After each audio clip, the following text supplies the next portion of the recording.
Today, I am going to explain an action thriller film called Unleashed.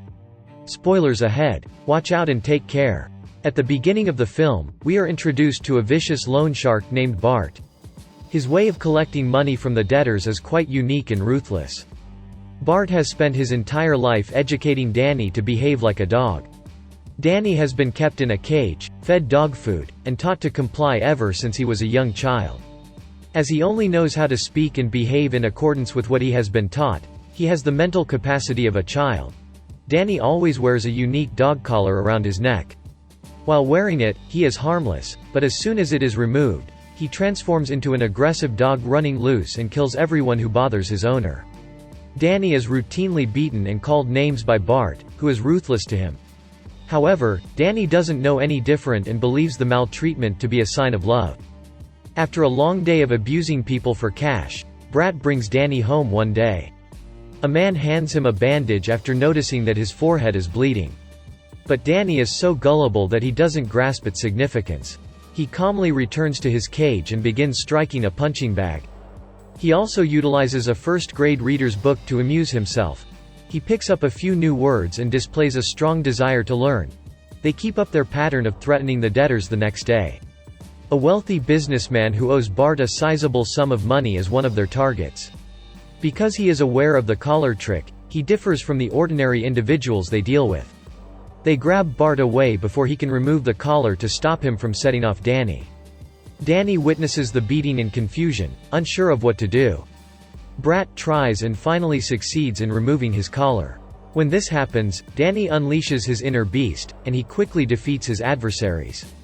One of the men standing nearby notices his extraordinary fighting talent. Wyatt is the man in charge of planning a clandestine boxing event. He sees an opportunity to make a lot of money when he looks at Danny. Bart receives his money and steps outside after the debtor has been nearly killed. The man is enraged that Danny didn't intervene when he was being beaten, despite the fact that Danny saved his life. He refers to Danny as an unworthy animal while ignoring the fact that he is the cause of Danny's actions. They make a stop at an antiques warehouse for their final destination of the day. Bart instructs Danny to remain in the warehouse and keep a watchful check on an alarm in order to ensure that the previous trick won't be pulled again. He is urged to enter and assist Danny and his goons when it turns red. A piano can be seen in one of the room's corners as Danny waits. He is intrigued by it since he recalls seeing it in the book. The blind pianist enters the room, and he presses a few keys. Sam is in charge of tuning the piano, and he is here. Sam assists Danny when he notices his interest in playing it. Danny has never experienced kindness in his life, thus it is a strange experience for him. Sam doesn't appear to care that Danny remains silent during the exchange. He instructs Danny to pay attention to the clock's ticking sound to help him concentrate. He is reminded of the alarm that his master had instructed him to pay attention to. Danny enters as soon as he notices that it is lit to discover a severely battered Bart on the floor. While defeating the adversaries, he and his goons suffered terrible injuries. They yell at Danny as they make their way back to their headquarters, calling him various names and kicking him into his cage. Then Wyatt visits Bart and presents a business concept. In the upcoming subterranean matchup against the reigning champion, he wants Danny to compete. The money is huge because the fight is a death match that only finishes when someone dies. Bart will make a lot of money if Danny succeeds in defeating the current champion. He therefore doesn't hesitate for long before agreeing to the transaction. Danny is carried to the ring the next day. The rival has played the game for 3 years and has never lost. Everyone places a wager on him, sure of his abilities. But as soon as the fight begins, Danny kills him in under a minute with 3 powerful strikes to the neck. Wyatt is ecstatic to have discovered such a jewel. He gives Bart his portion of the cash and says he'll send more later. The mobster is cheerful as they return to the hiding place. He exhorts Danny to make any requests he may have. Danny mumbles piano, but Bart doesn't understand why a dog would need a musical instrument. Their car is abruptly struck by a truck. Bart is going to be killed by the wealthy guy who was beaten up yesterday. They keep firing at the car until they hit the thug. Danny, however, just took 1 bullet to the body and is still alive. He can only go to the antique warehouse now that his master is gone. Sam is there, and she recognizes him from his footsteps. Danny loses consciousness before he can call for assistance. He is lying on the fluffiest surface he has ever been when he awakens. It takes him a moment to realize that he is in an unfamiliar room.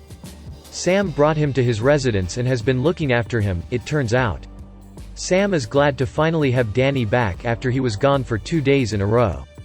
Since he is still unaccustomed to receiving kindness, the unfamiliar environment makes him uneasy. When Sam's stepdaughter Victoria shows up at the house, Danny hides beneath the bed out of fear. She gets a keyboard from beneath the bed and asks him to use it since she recognizes he is unique. He likes the piano. The family is waiting for Danny to join them for dinner. He walks out with the keyboard in his hand. He begins devouring the food like he always does despite never having eaten in front of others. He is stopped by Victoria, who shows him the appropriate way to eat without making a mess. The family enjoys Danny's odd conduct, which makes him experience emotions he has never experienced. Later, Sam tries to remove his collar, startling Danny in the process. Sam doesn't try to compel him because he won't let anyone else to touch it. Sam and Danny drop Victoria off at her college the following morning. She gives Danny a cheek kiss before they part ways, making him flinch.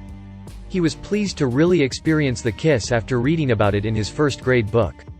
When Sam realizes this, he grinned to himself. He also notes that Danny has experienced a difficult life event that has impacted his mental capabilities. Sam takes him to a grocery store and asks him to talk to the clerk in order to help him develop his social skills. Danny observes Sam interact with strangers while feeling uneasy. He is requested to pick up Victoria from college later on that day. He approaches her apprehensively, and they go get ice cream together. Victoria can't sleep at night, so he wakes Danny up and demonstrates the fundamental piano keys to him. From his bedroom, Sam hears them and beams that Danny is finally talking to them. He quickly becomes an indispensable part of their life. One day, some gangsters start fighting while Danny and Sam are at the grocery store.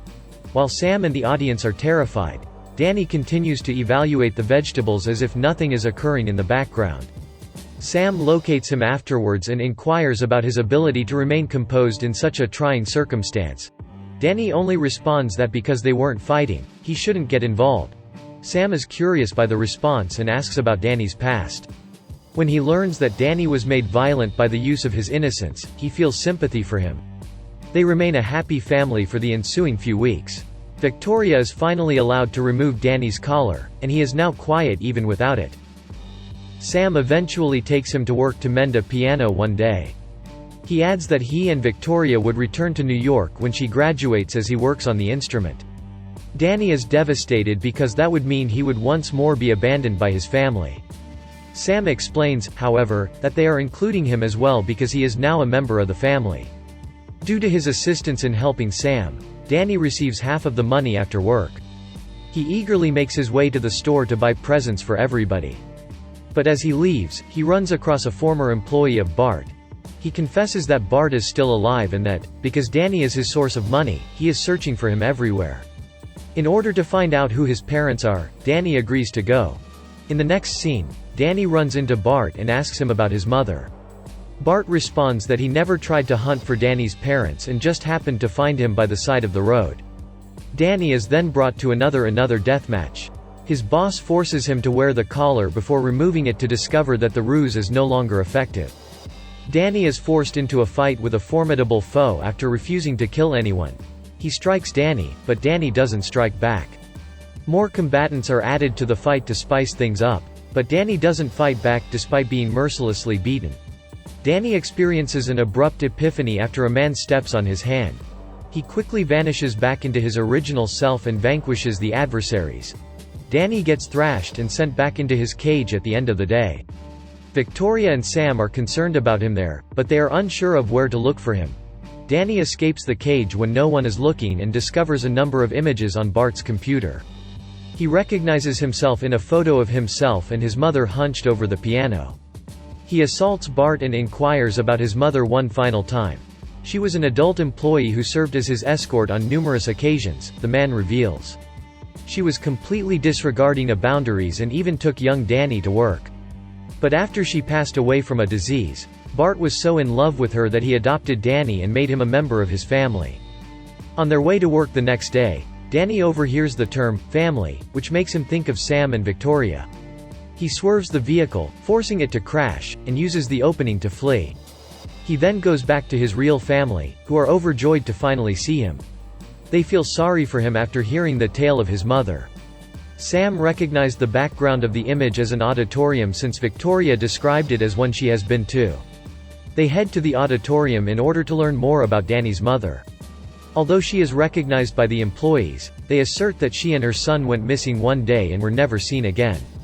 Victoria uses a note of music she finds in the picture's background to play the piano. The song is the one Danny's mother used to play for him when he was a young child. The memories he had long buried come flooding back as a result. A flashback reveals that his mother was a struggling musician. As a result, she agreed to trade her body for a loan from Bart. Until one day Bart learned about him, she consistently kept Danny away from the company. She was murdered and Danny was taken hostage after she resisted letting him see the child. Danny learns how deadly Bart is after regaining his memory.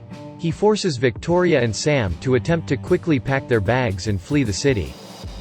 However, before they can depart, Bart and a sizable group of his men show up at Sam's apartment complex. Sam and Victoria are kept safe by Danny in their closet before he leaves to divert the attention of the goons. The stranger, a rival, stands in his way. He is a hired assailant with a comparable skill set as Bart. The stranger jumps over the window after a rough battle between them, despite Danny's best efforts to save him. In the end, Bart finds Danny's former residence after pursuing him. If he doesn't go outside, he'll kill Sam and Veronica, he says. To preserve his loved ones, Danny is forced to give up reluctantly. However, as soon as he is close enough to Bart, he attacks and violently beats him. Knowing that he is not a killer, Sam and Victoria jumped out of the closet to stop him.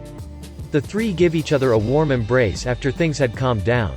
The police show it at the same time and take Bart into custody for the numerous offenses he has committed. Danny and Sam watch Victoria perform at a piano recital in the last scene. She performs the song that Danny's mother used to play and declares that the music is dedicated to a special person. Danny is in awe of her as he drops a joyful tear. To support the channel, switch on the notification feature, subscribe for more videos like this, and leave a like. I appreciate you watching.